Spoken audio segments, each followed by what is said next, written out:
Hello, YPers. It's a great honor and pleasure for me to be with Nicole Schwab, who is leading Trillion Trees and also nature-based solutions at the World Economic Forum. She's also an author, an activist, and she wrote an amazing book, which is called The Art of the Labyrinth. And I would love that we touch that because for YPO, as we know, it's very important for us, those values of gender diversity. We've been trying our best to change in the way we are in the organization. And there is a very interesting journey that you've taken through Maya, through the storytelling that you have in the book, which talks about, rather than just fixing this problem of relationship, feminism, masculism, and so on, we need to really come into harmony. Can you explain? Yes, of course. Thank you. And I'm very happy to be here. So I had been working at the intersection between the environment and gender equality issues for more than a decade when I wrote the book. And I was really, I was always puzzled about why is it that today in Europe, in our world that is in many ways very sophisticated, we still have these issues of gender equality, and we also have a massive blind spot when it comes to valuing nature and our relationship with nature. And so I started down more of a kind of inner questioning pathway and looking really at our subconscious beliefs and why do we act in the way we act, why do we behave, what are these patterns of behavior, thinking about gender, but also this parallel between the masculine and feminine energies within us as human beings, but also in terms of what we value as decision-making models, as leadership models, and then externally, if you want, kind of a three-way process in terms of our relationship with the natural world, with kind of the life-giving entity, you know, in a macroeconomic sense. So I wrote the book because I wanted to use storytelling. It's the story of a woman who goes into the Amazon rainforest. She goes to look for her mother, but actually what she realizes is that what she's looking for is the sacred feminine, and she's looking for her broken relationship with nature, with the Mother Earth. And in a way, this storytelling is really about, it's about ourselves, it's about our own kind of questioning of also why are we here, who are we, kind of what is it that gives meaning to our lives. So beyond, I would say, the more external definitions of success and of, you know, we're all here, I mean, you're members and all of us here in Davos because we have complied with certain external definitions of success. But internally, what does that really mean? And so taking it back to the masculine and feminine dichotomy in a way, the way that I've been looking at it in the book and also for myself is that these are energies that we have within us. These are different qualities. However, in our world, we have predominantly been giving value to a certain way of operating, which is very linear, which is very rational, and which is, you know, doesn't really allow for this circular way of even envisioning life, right? And if you apply that then to the economic model, you know, there is this parallel with this extractive way that our economy has been running, as opposed to a more circular economy and kind of a way where we give space for nature to regenerate.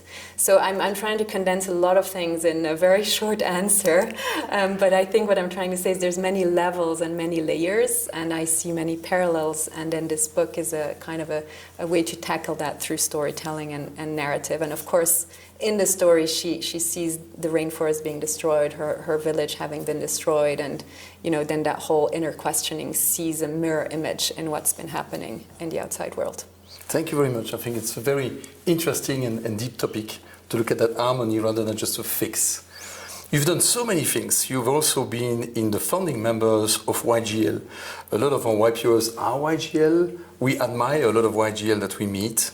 Actually, can you talk a little bit about the organization, the start, how it is, how many members, how is this organization YGL running?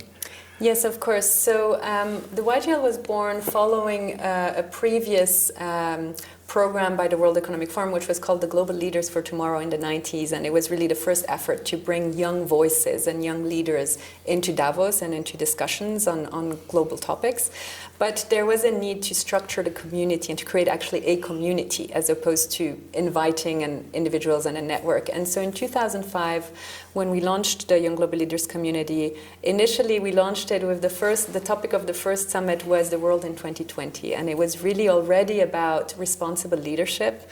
And that's a topic that has grown over the years, and that's now really become the core of what the community is about. It's about responsible leadership, authenticity, integrity, generosity, and really these values that the community can share with each other, but also embody as leaders in the world. So the community now, if you count the alumni as well, because of course it's been 17 years now, there's more than 1,500 active members with the alumni. And from all stakeholders, it's a multi-stakeholder group, so of course business, but also public figures, civil society, sports leaders, media leaders, and we continue to kind of foster this leadership qualities through different educational programs, and then also there are specific initiatives that the YGLs are leading on topics of interest, across all the different, I would say, priority themes on the global agenda today. Very inspiring, and I think there's a lot of energies and synergies to create between the two organizations. Continuing, because you're doing so many things and talking about deforestation, which is such an important topic. By the way, we got nearly out of our impact network, close to 200 of our members are meeting in Costa Rica for an impact summit as we continue to share those values. And there's a very big, of course, focus on climate change and on deforestation.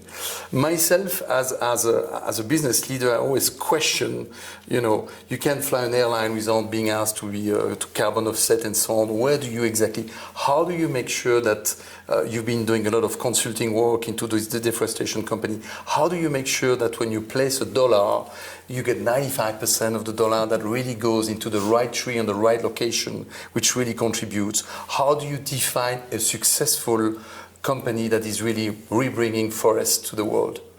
Yes, that's a great question, and I think it's on the minds of many people today because, of course, we've launched the Trillion Trees Initiative here in Davos in 2020, 3 years ago. Really to support the UN Decade for Ecosystem Restoration, but also to build a movement behind conservation and restoration, and to engage businesses, also to talk about the business case for investing in forests. So why should a company even think about this? And over the last few years, we've engaged corporates from across different sectors. We are going to announce tomorrow our latest pledges. We have 80 companies that have pledged over 7 billion trees as of today in over 65 countries. And basically, I would say, this is really a group that is leading because we have a set of criteria, of course, exactly along the lines of what you say. So what makes a quality pledge? And we meet on a monthly basis to discuss this and to bring the latest science and expertise to this community. And today, particularly, there's a lot of fears around greenwashing criticism, right? Because as this movement has been growing, which is fantastic because we need it, at the same time, there is more scrutiny, which is also very good. And I would say that the first thing is to work with the right partners, and that means and kind of the second point, which is related, is really the monitoring piece. So how do we know that an investment is really going to yield the benefits on the ground? We need to have the processes and systems in place to be able to monitor the results. And today, there is so much available in terms of geospatial monitoring, in terms of kind of mechanisms to track the implementation progress, that I think it's becoming easier and easier for a company to understand, first of all, who is the right partner, who has the track record, and who can demonstrate this track record of survival rates, of biodiversity metrics, of also socially responsible implementation in terms of engagement of local communities. And so, it's really a process. It is complex. However, there are today more and more tools at the disposal of companies, in this case, who want to engage, to find the right partners, have the right monitoring systems in place, and be able to actually deliver the impact that they want at the outset. And both in terms, I would say, in terms of biodiversity and in terms of carbon, because we see a lot of companies approaching this from a carbon angle, but ultimately it has to be sound from an ecological perspective in terms of the biodiversity and socioeconomics of the communities who work in those places. Thank you very much. We have 5 days to go in Davos, and there's so many challenges to cover. If you had to choose one battle, and if you had to say that that's really what you want to come out of this 2023 summit after those 5 days, what would it be? Yes, so for me it's very clear. I think we've been seeing a lot of traction on the climate agenda recently, but we still have to make much more progress when it comes to the nature agenda. We know that we cannot meet the climate goals that were set in Paris without halting deforestation, without halting land use conversion, and with a continued rate of nature loss. More than half of the global GDP is at risk because of nature loss. That's $44 trillion a year.